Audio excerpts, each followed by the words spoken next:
오늘 본문은 지난 시간에 보았던 9절과 12절에 대한 이유를 설명하고 있습니다. 우리는 지난 시간에 약속들을 기업으로 받는 자들을 본받는 자에 대하여 들었습니다.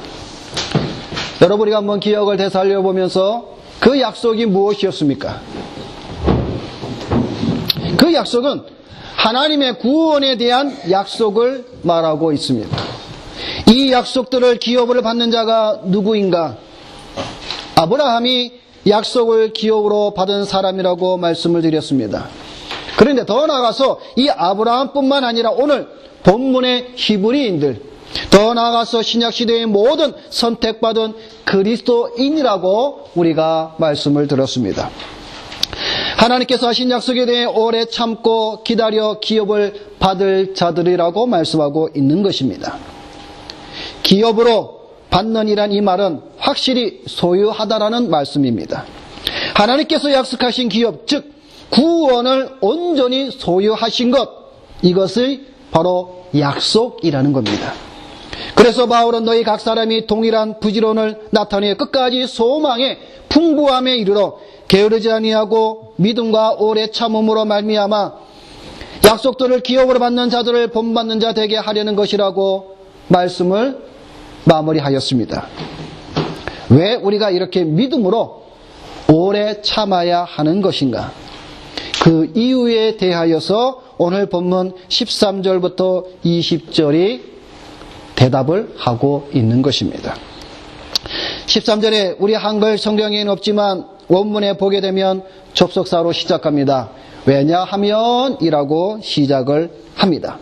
다시 말해서 9절부터 12절까지의 말씀을 하면서 왜냐하면 그리고 오늘 13절에 말씀을 하고 있다라는 것입니다. 우리가 믿음과 오래 참음으로 부지런히 소망의 풍성함을 가져야 하는 그것에 대해서 바울은 그 이유를 믿음과 축복의 조상인 아브라함을 예를 들어서 말씀하고 있는 것입니다. 여러분, 우리가 가끔 성경을 보다 보면 느닷없이 내용이 바뀌거나 느닷없이 어떤 사람의 이름이 나올 때가 종종 있습니다. 그럼 우리는 가끔 의아해합니다. 왜 이 말씀하실 때 왜 이 구절이 나오고 왜 이 사람의 이름이 나올까라고 우리가 의아해할 때가 있습니다. 오늘 본문의 말씀도 우리가 6장에 있는 전반적인 말씀을 우리가 이해하지 못할 때 왜 하나님께서 갑자기 오늘 이 바울은 아브라함을 들추어 나오느냐 했을 때에 우리가 알 수가 없다라는 것이죠. 그러나 오늘 우리가 이 본문 말씀을 통해서 우리가 알 것은 바울은 6장 전반부와 또한 9절과 12절의 말씀에 대한 히브리인들이, 유대인 히브리인들이 누구나 다 알 수 있는 믿음과 언약의 조상인 아브라함을 들어서 설명하고 있다는 사실입니다. 바울은 구약시대 아브라함이 하나님께서 약속하신 것을 믿고 인내한 것을 예를 들어서 오늘 이 서신을 받고 있는 히브리인들에게 아브라함과 같이 주께서 약속하신 모든 것을 믿으며 오래 참으며 소유하는 자가 되기를 권면하고 있다는 사실입니다. 아브라함이 예를 들어 하나님의 약속의 확실성을 지금 증명하고 있는 것입니다. 무슨 말인가 하면 하나님께서는 스스로의 이름을 걸고 아브라함에게 복주고 번성케 하리라고 약속하셨으며 아브라함은 결국 그 약속을 받았습니다. 오늘 본문 말씀에도 뭐라고 말씀하고 있습니까? 15절의 말씀에 그가 이같이 약속을 받았느니라. 근데 그 중간에 중요한 말씀이 있습니다. 무슨 말씀이 그 가운데 있습니까? 오래 참음으로. 오래 참음으로 아브라함은 하나님께서 자기에게 약속하신 그 약속을 받았다라는 사실입니다. 실질적으로 우리가 그 아브라함이 하나님의 약속을 오래 참아서 받았습니다. 여러분, 몇 년 참았습니까, 아브라함이? 25년 기다렸죠. 아브라함이 75세 때에 아들에 관한 약속을 받았죠. 근데 아브라함이 그 아들을 받은 나이가 100세였습니다. 25년의 시간을 참아서 그 약속을 받았다라는 것입니다.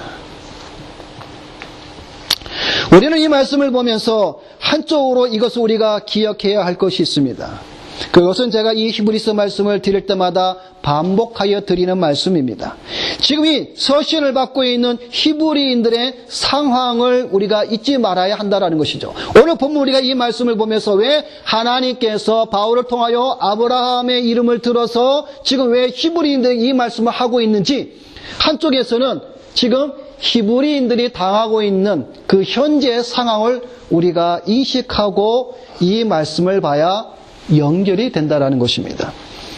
말씀을 드렸듯이 유대교에서 개종하여 기독교로 들어와 30년이 넘는 신앙을 생활한 이 히브리인들이 안팎의 핍박을 통해서 배교하는 자들이 나타났고, 또 어떤 이들은 갈등 속에 있고, 그런 상황에서 지금 바울이 이 서신을 썼다라는 것이죠. 이런 상황에서 바울은 엄히 경고하고 또한 사랑스러운 음성으로 지난 시간에 우리가 말씀을 보았듯이 사랑하는 자들아 라고 하면서 그들을 권면하고 있습니다.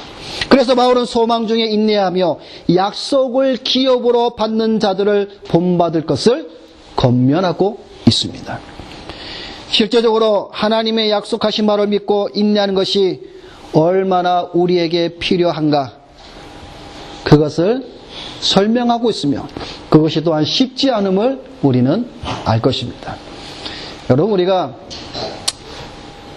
매년 새해가 되면 여러분이 결심하는 것이 있을 것입니다. 그죠? 올해는 내가 반드시 성경을 일독하리라. 올해는 반드시 내가 새벽 예배를 빠지지 않겠다. 올해는 반드시 내가 음주를 하신 분들은 내가 술을 끊겠다. 흡연을 하신 분들은 내가 올해는 금연을 하겠다. 모든 사람들이 저마다 다 결심을 합니다. 올해는 내가 적어도 한 달에 한 권은 책을 읽겠다. 그래서 여러분, 오늘이 5월 1일입니다. 중반입니다. 여러분, 새해에 결심했던 거 여러분 지금까지 잘 지켜오고 있습니까? 우리는 작심 3일이라는 말 잘 아시죠? 벌써 잊어버리고 내가 그런 결심을 했던가라고 생각하시는 분도 있을 것입니다.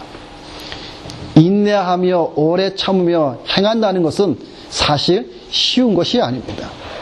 지금 이 아브라함도 75세 때 분명히 내가 너에게 아들을 주리라고 말씀을 하셨는데 1년이 지나고 2년이 지나고 5년이 지나고 10년이 지나도 강간무소식입니다. 여러분, 우리의 신앙에 있어서 이 인내가 얼마나 필요한가 하는 것을 여러분이 다시 한번 잘 기억해 주시기를 바랍니다. 그런데 이것은 오늘 우리에게도 적용된다는 것입니다. 무슨 말인가 하면 세상에서 하나님 없이 살다가 오늘날 우리는 부르심을 받았습니다. 어떤 이는 모태신앙에서, 어떤 이는 친구의 손을 통해서, 어떤 이는 전도자의 손을 통해서, 어떤 이는 어떤 일을 당해서, 그 상황은 다르지만 하나님의 부르심을 받아 교회에 나와서 신앙생활을 합니다. 그리스도를 알게 되었고 믿음을 가지게 됩니다. 처음에는 아무것도 모르고 열심히 합니다. 그러다가 시간이 흐릅니다. 10년이 지나고 20년이 지나다 보니 매너리즘에 빠집니다. 다 신앙이 식어지고. 그런데 더 문제는 뭐냐면 신앙생활에 어려움이 찾아옵니다. 신앙생활을 하나하나 똑같이 느껴집니다. 그러다가 좀 더 나가서 어떤 일이 벌어지냐면 오히려 신앙생활을 하는 것이 세상에서 내가 하나님을 모르고 살 때보다 더 어렵고 힘들고, 더 나아가서 이 신앙생활이 걸림돌이 되거나 방해가 된다라고 느낄 때가 있다라는 것이죠.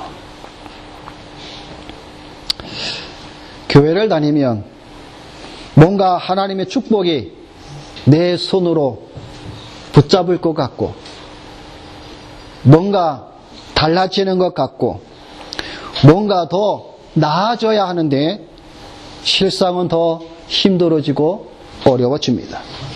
그러다 보니 갈등이 찾아옵니다. 그래서 바울과 함께 복음을 전하며 다녔던 데마라는 제자는 어떻게 했습니까?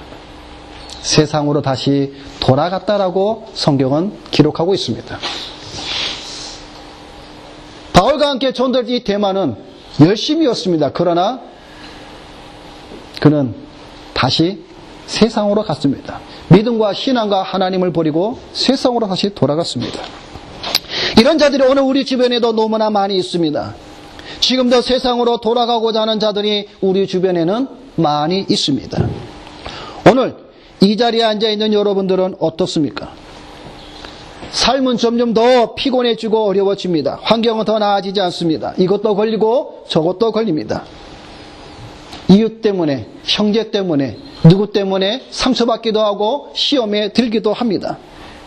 갈등하고 있는 이 히브리인들이나 데마처럼 세상으로 가고자 하는 생각이 우리의 마음을 두드린다라는 것이죠.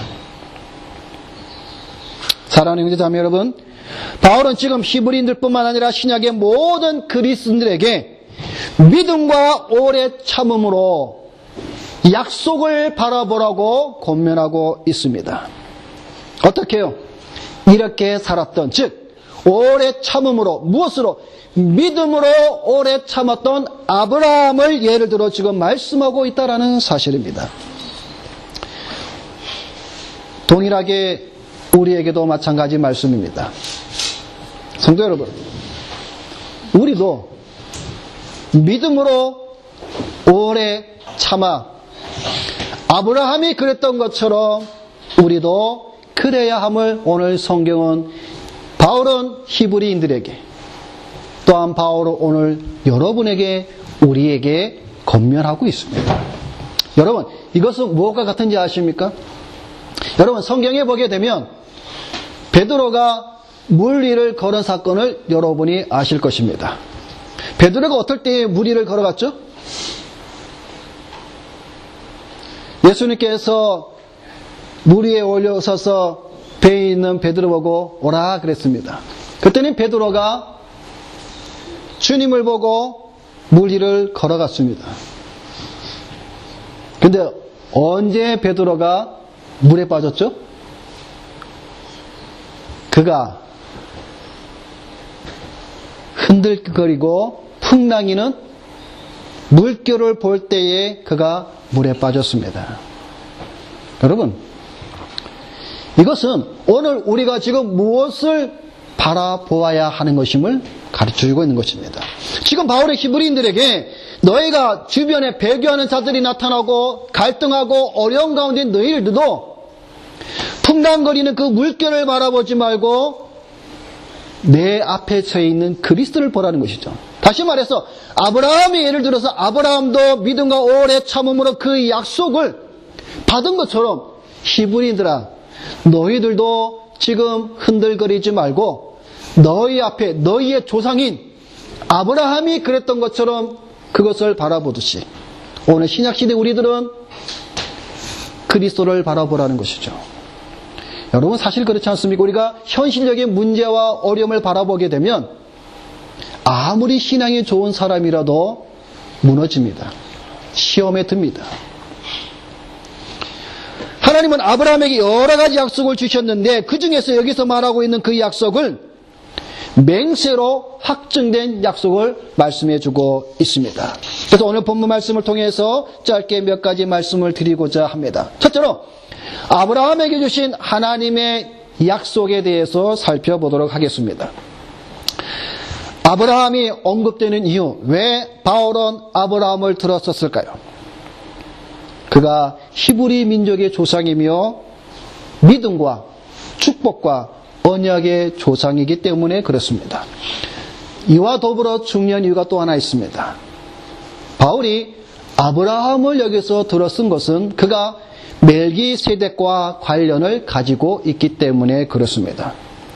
하나님께 대한 그의 믿음은 율법을 주시기 전에도 있었고 또 그가 믿는 자 모두에게 신약에서 모범이 되기 때문입니다. 아브라함에게 하신 하나님의 약속의 신실성, 그의 다른 약속, 곧 멜기세덱의 제사장직에 관한 약속에 대해서도 그가 신실하시다는 것을 보여주고 있는 것입니다. 하나님께서는 아브라함의 약속을 하셨습니다. 창세기에 보면은 여러 군데의 말씀을 해주고 있습니다. 13장에 15장, 17장, 24장, 32장, 22장 이런 여러 군데에서 말씀을 해주고 있습니다. 그 가운데 아브라함이 오늘 이 본문의 이 말씀은 그 가운데서 창세기 22장에 있는 말씀을 우리에게 보여주고 있습니다.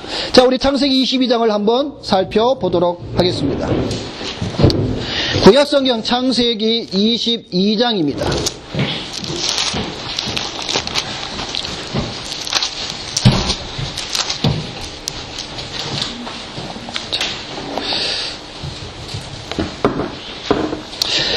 창세기 22장 15절부터 18절까지의 말씀. 자, 우리 다 같이 함께 읽어보도록 하겠습니다. 여호와의 사자가 하늘에서부터 두 번째 아브라함을 불러 이르시되 여호와께서 이르시기를 내가 나를 가리켜 맹세하노니 내가 이같이 행하여 내 아들 내 독자도 아끼지 아니하였은즉 내가 내게 큰 복을 주고 내 씨가 크게 번성하여 하늘의 별과 같고 바닷가의 모래와 같게 하리니 내 씨가 그 대적의 성문을 차지하리라. 또 내 씨로 말미암아 천하 만민이 복을 받으리니 이는 내가 나의 말을 준행하였음이니라 하셨다 하니라. 아멘.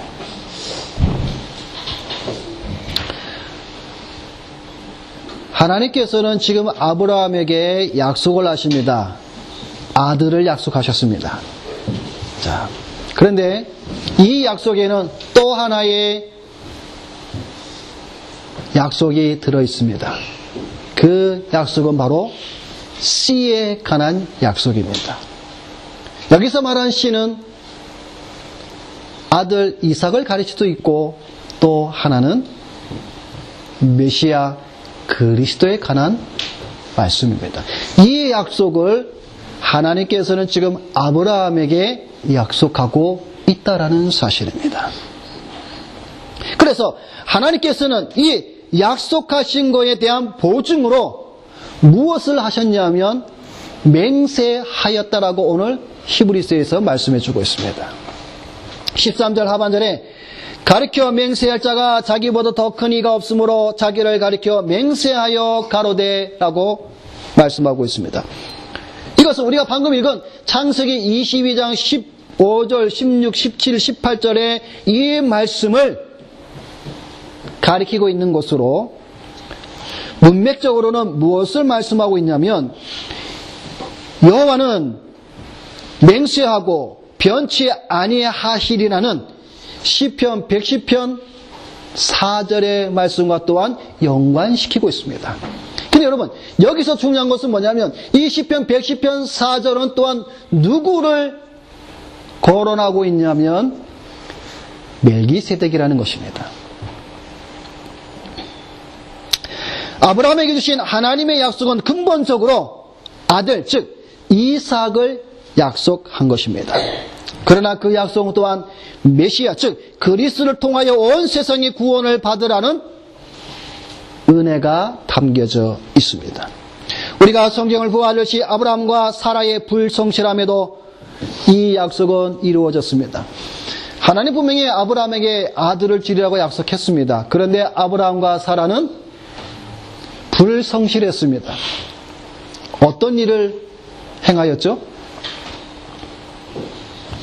엘르아살이라는 종을 통해서 아들을 낳거나 또한 종인 하가를 통해서 아들을 낳기도 하고 하나님 분명히 내 몸에서 날 자, 씨 그걸 약속했는데 아브라함과 사라는 그 하나님의 말씀에 대해서 불성실행했습니다.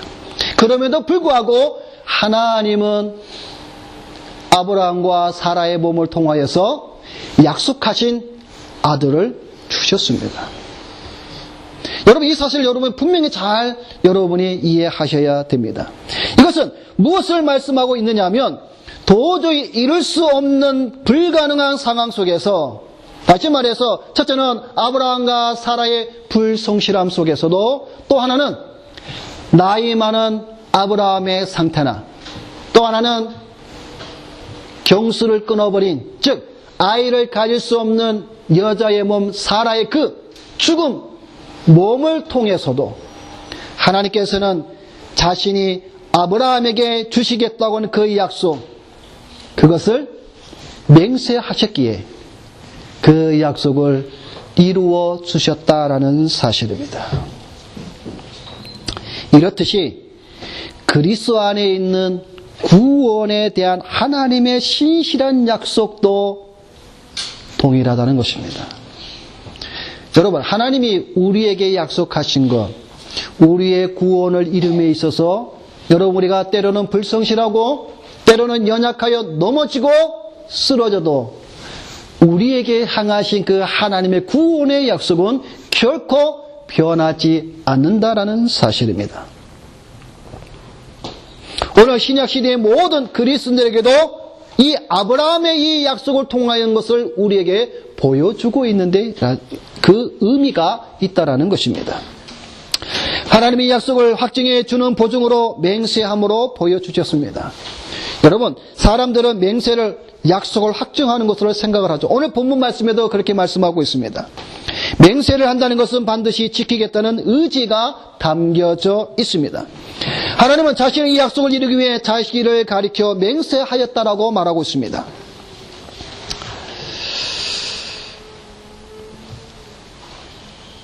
바울은 아브라함에게 주신 하나님의 약속을 우리들에게 확증하기 위하여서 하나님이 자신의 성품, 즉 신실하심을 근거로 맹세하였습니다.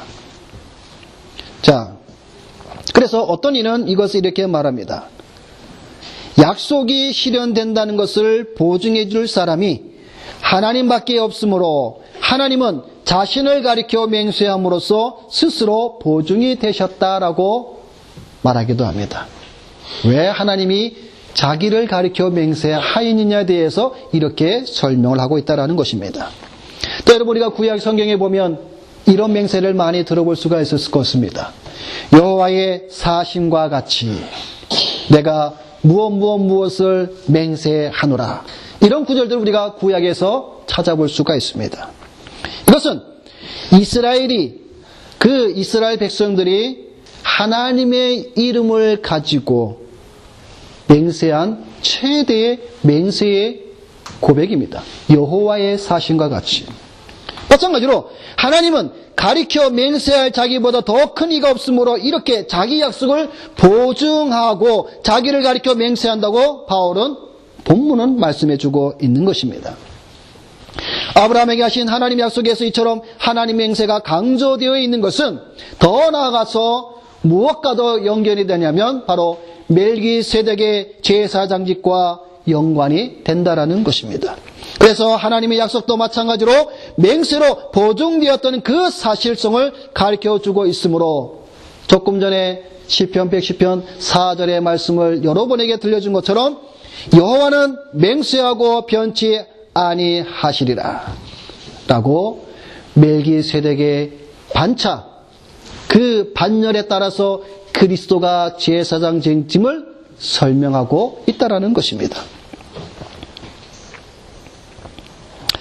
마지막으로 오늘 우리 본문의 말씀을 통해 볼 수 있는 것은 아브라함에게 약속하신 그 하나님의 그 말씀이 좀 더 우리가 볼 것은 뭐냐면 그리스도 안에 있는 하나님의 약속도 우리가 보아야 한다라는 사실입니다. 그것은 17절부터 20절에 있는 말씀입니다.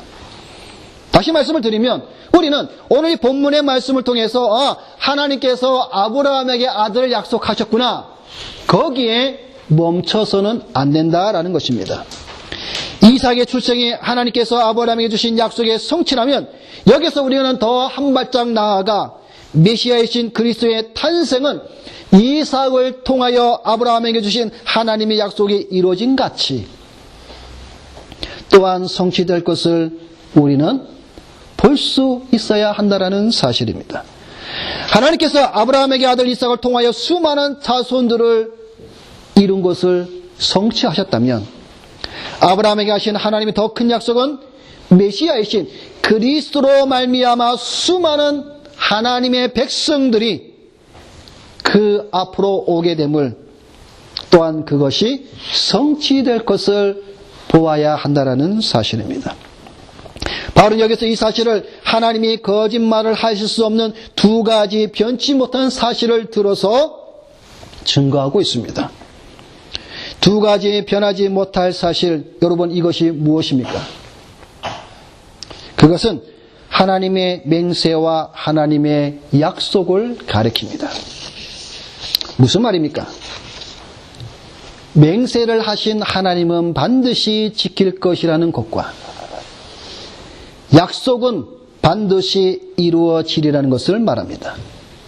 맹세를 하신 하나님이 그 맹세를 지키지 않는다거나 약속하신 것을 하나님께서 시행하지 않는다면 그는 참 하나님이 아니라는 것입니다. 그래서 바울은 하나님이 거짓말을 하실 수 없는 분이라고 분명하게 못 박아 말씀하고 있습니다. 이것을 지금 히브리인들에게 확신을 시켜주고 있는 것입니다.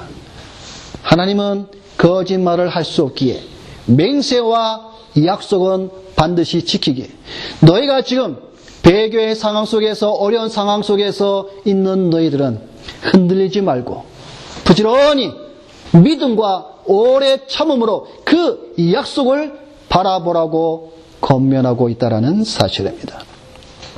하나님에게 있어서 약속만으로도 충분할 것인데 거기에 맹세까지 더하신 것은 그 약속의 신실성을 더욱 강조하기 위함입니다.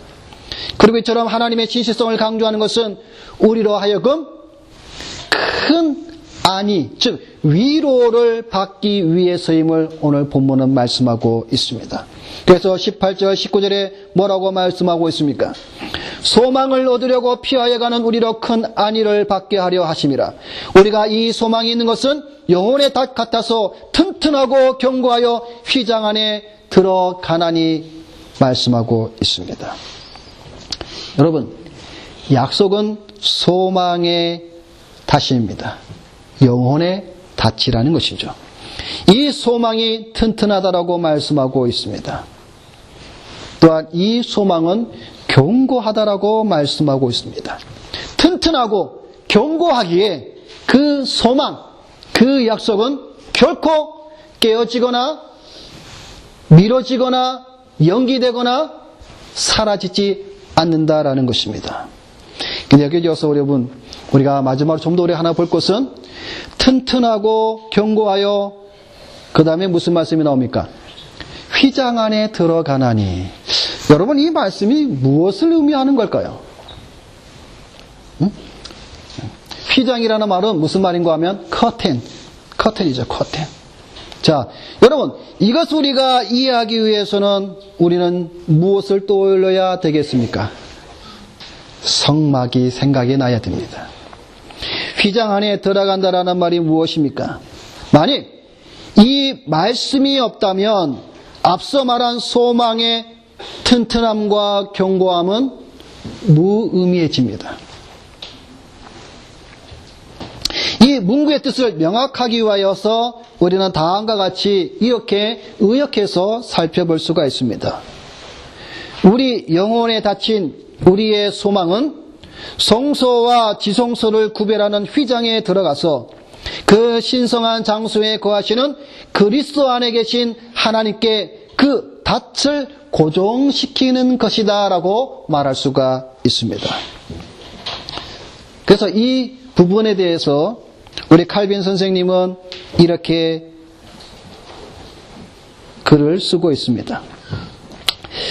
닻이 매달려 있는 밧줄이 길고 어두운 공간을 통하여 선체와 땅을 연결시키고 있듯이 하나님의 진리도 우리와 하나님을 연결시켜주는 끈이다. 따라서 어떠한 거리도 어떠한 어두움도 우리를 하나님으로부터 떼어놓을 수 없다.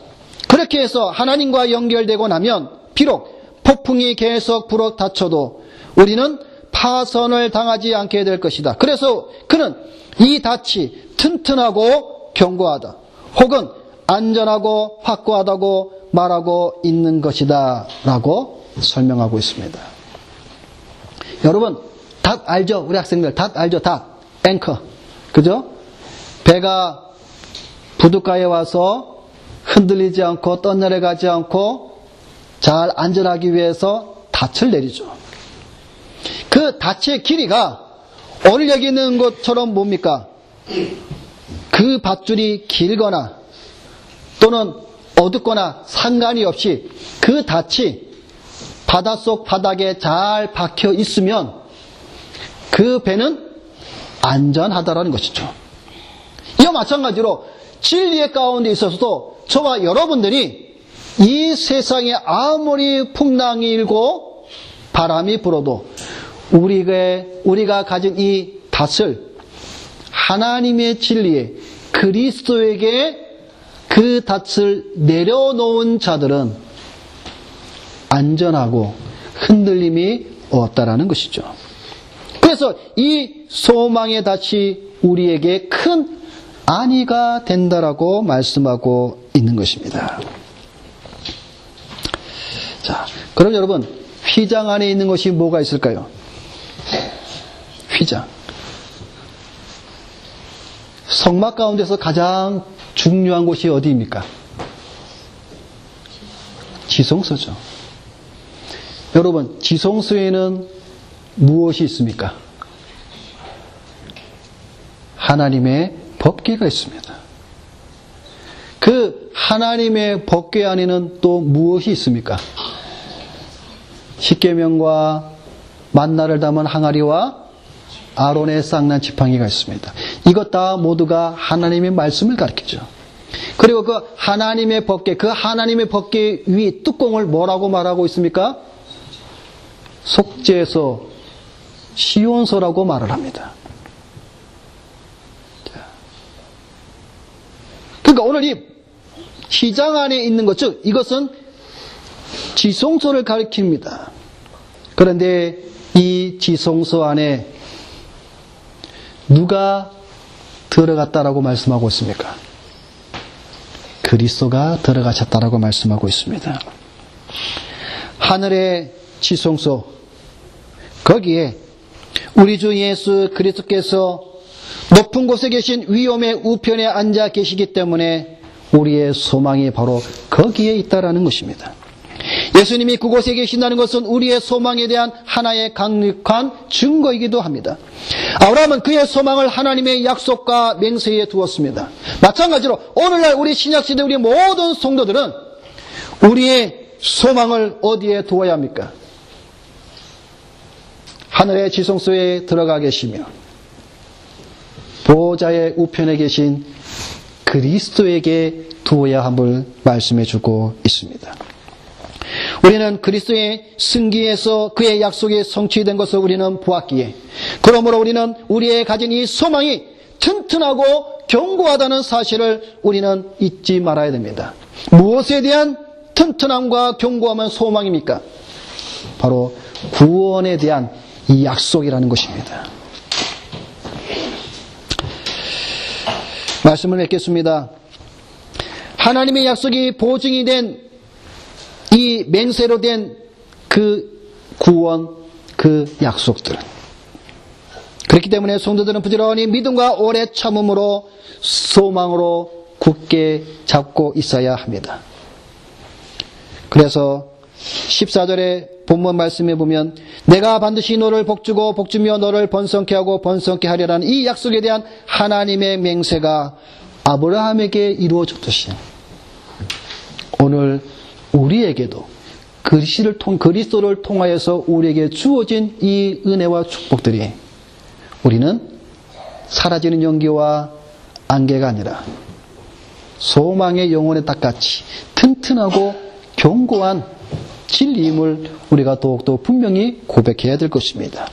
그래서 이러한 믿음을 가지고 나가시는 우리 모든 성도님들 되시기를 주님의 이름으로 부탁을 드립니다. 기도하겠습니다.